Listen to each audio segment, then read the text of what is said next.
जय महाकाल जय महाकाली दोस्तों।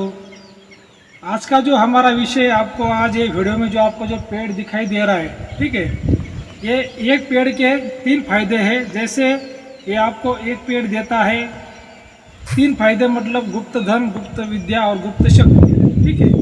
और जो सामने आपको जो पेड़ दिखाई दे रहा है ये कोई ऐसा नया पेड़ नहीं कि भाई आपको कहीं नहीं मिलेगा।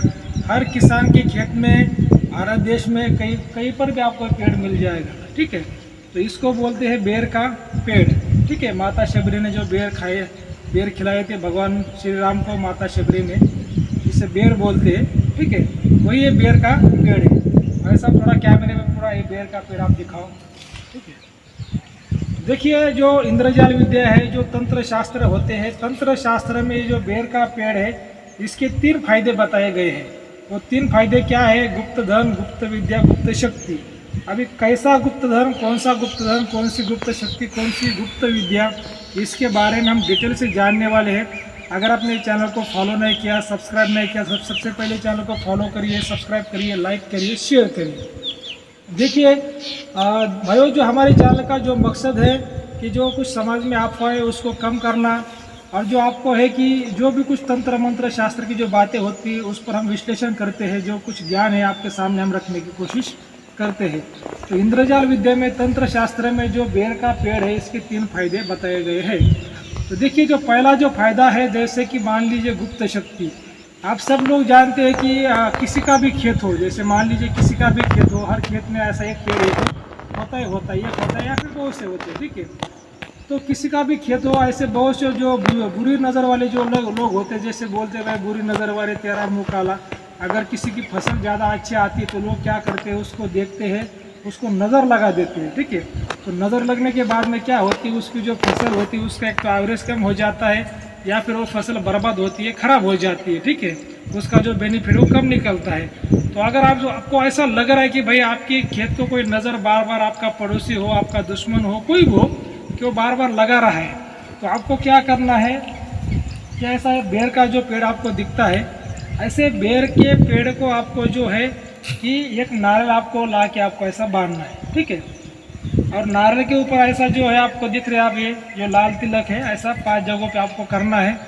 और ये नारियल आपको इस पेड़ को आपको ऐसा ला के बांधना है।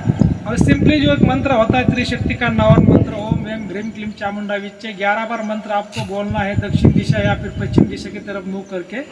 और माता को, जैसे कि आपको जो भी मन में जो कुछ संकल्प है, जो भी इच्छा है, वो माता को व्यक्त करनी है। और जो नारियल है आपको 11 बार मंत्र बोल के, फूंक मार के आपको ऐसे बेर का पेड़ होता है उसको ऐसे बांध देना है। तो जो आपका जितना भी जो खेत का जो एरिया आता है उसको एक कवर करेगा।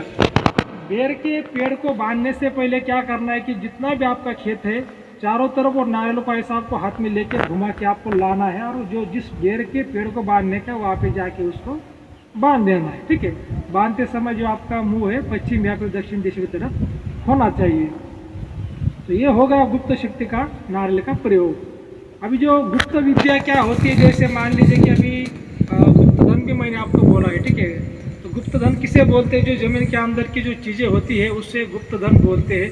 तो जो पानी होता है वो भी एक गुप्त धन माना गया है, सबसे बड़ा पानी भी एक जीवन माना गया है, मतलब सबसे बड़ा धन माना गया है। तो मेरा ये मानना है कि ऐसे जो बेर के पेड़ होते हैं उसके आसपास ज़्यादा मात्रा में पानी होता है। जैसे आपके खेत में कहीं भी ऐसा बेर का अगर पेड़ है तो वहाँ पे ट्यूबवेल कुआं आप ले सकते हैं। फिर भी उसकी, अगर आपको कुआं लेना है तो वहाँ पे आपको क्या करना है कि एक अच्छे, जैसे कि कोई महाराज को लेके आपको लाना जो पानी देखने वाला होता है, या फिर जो कोई साइंटिस्ट होता है उसको भी आपको लाना है।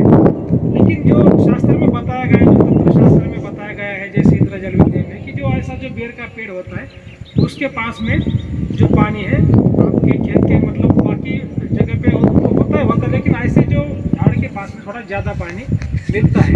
तो हो सकता है आपके खेत में कुएं का भी पानी मिल जाए, या फिर कोई ट्यूबवेल का आपको 1 इंच 2 इंच पानी मिल जाए।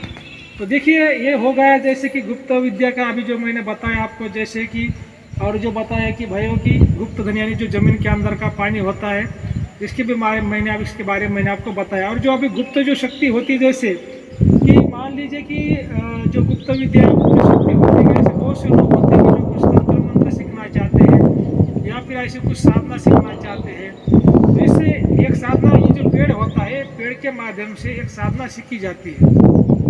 तो कैसे सीखी जाती है?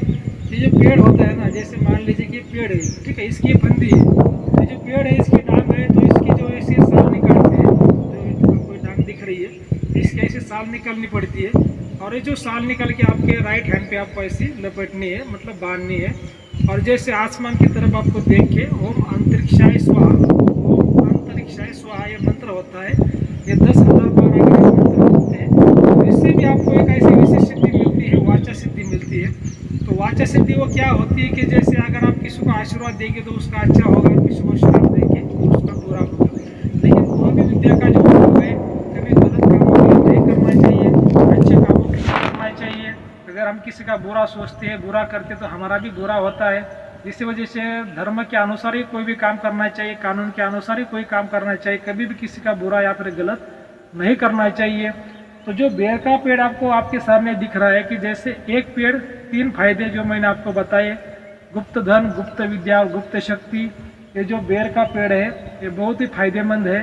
और जैसे कि सब लोग जानते हैं कि माता शबरी ने राम जी को जो बेर खिलाए थे, उस बेर के माध्यम से ही उनको मोक्ष मिल गया था और राम जी के दर्शन भी हुए थे। और देखिए ऐसी बात है कि वो तो शास्त्र की बातें हो गई, लेकिन जो तंत्र शास्त्र की जो बातें हैं मैंने आपको आज जो बताई है। तो ठीक है भाइयों, अगर आपको आज का जो वीडियो को अच्छा लगे तो अपने चैनल को सब्सक्राइब करना है, लाइक करना है, फॉलो करना है, शेयर करना है। और हमारे चैनल का जो मकसद है भाइयों कि आपको कुछ तंत्र शास्त्र का ज्ञान देना या फिर सनातन धर्म के जो कुछ शास्त्र है उनका ज्ञान देना।